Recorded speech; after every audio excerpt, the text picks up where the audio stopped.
밤에 주께서 환상 가운데 바울에게 말씀하시되 두려워하지 말며 침묵하지 말고 말하라.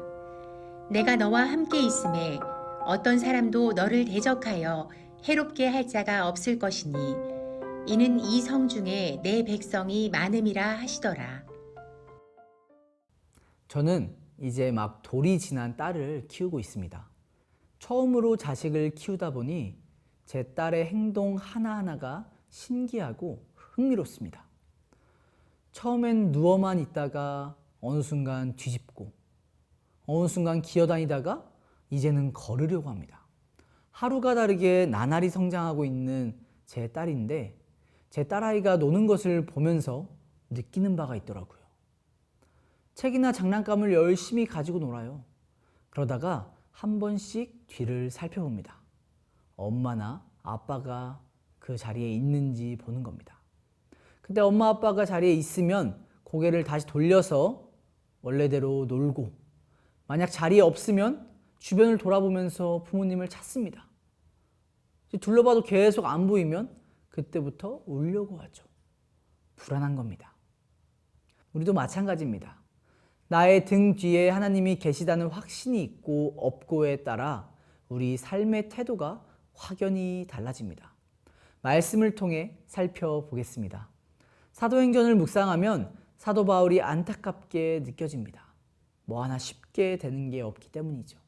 하나님의 말씀을 따라서 순종하는데도 어려움들이 계속 찾아옵니다.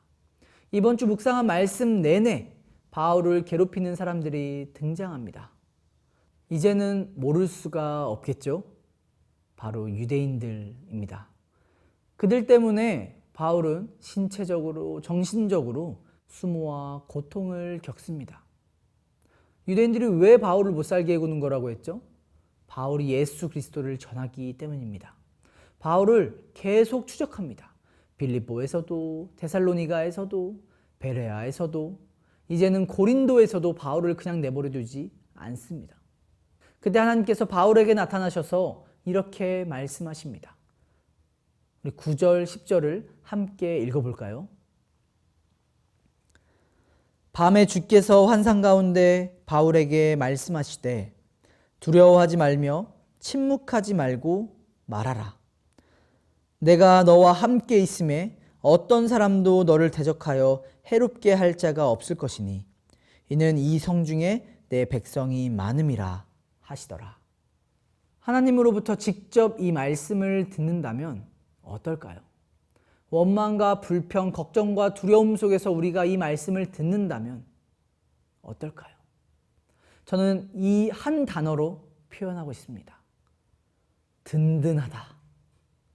가장 크고 강하신 하나님이 당신이 명하신 일을 감당하는 나를 내버려 두지 않으시고 나를 지켜주신다고, 그러니 두려워하지 말라고 나에게 말씀하고 계십니다. 그래서 바울은 고린도 지역에서 1년 6개월을 더 머물며 당당하게 하나님의 말씀을 가르치고 은혜의 사역을 이어나갑니다. 하나님을 경험한 사람들, 하나님을 신뢰하는 사람들은 더욱 단단해져 갑니다. 이전에 쉽게 흔들리던 갈대 같은 마음이 더 이상 흔들리지 않게 됩니다. 마음의 뿌리가 깊어집니다. 나의 뒤에 하나님이 계시고 그 하나님의 음성을 분명히 들었으니 요동하지 않고 더 이상 사람을 두려워하지 않습니다. 사랑하는 장병 여러분, 하나님이 우리를 보내신 삶의 자리는 그저 순탄한 자리들이 아닙니다. 나의 군 생활이 뜻대로 잘 풀리지 않아 불평도 나오고 감당하기가 어려워 원망하게 되는 자리이기도 합니다. 그러나 우리는 기억해야 합니다. 바울에게 하신 말씀이 오늘 우리에게 하는 말씀이라는 걸요. 그 말씀 의지하며 나아가는 사랑하는 우리 주의 장병들이 되길 주님의 이름으로 축복합니다. 나의 등 뒤에서 언제나 나를 지켜주시고 도우시는 하나님, 나의 삶의 오르막과 내리막 길에서 언제나 주님을 기억하길 원합니다. 시간이 흐르면 흐를수록 주님을 향한 사랑이 더욱 커지고 우리의 믿음이 더욱 단단해지길 원합니다. 요동하지 않고 주님을 오롯이 바라보는 삶이 되길 소망합니다. 예수님의 우리의 목자 되셔서 선한 길로 인도해 주시니 감사합니다. 예수님의 이름으로 기도드립니다. 아멘.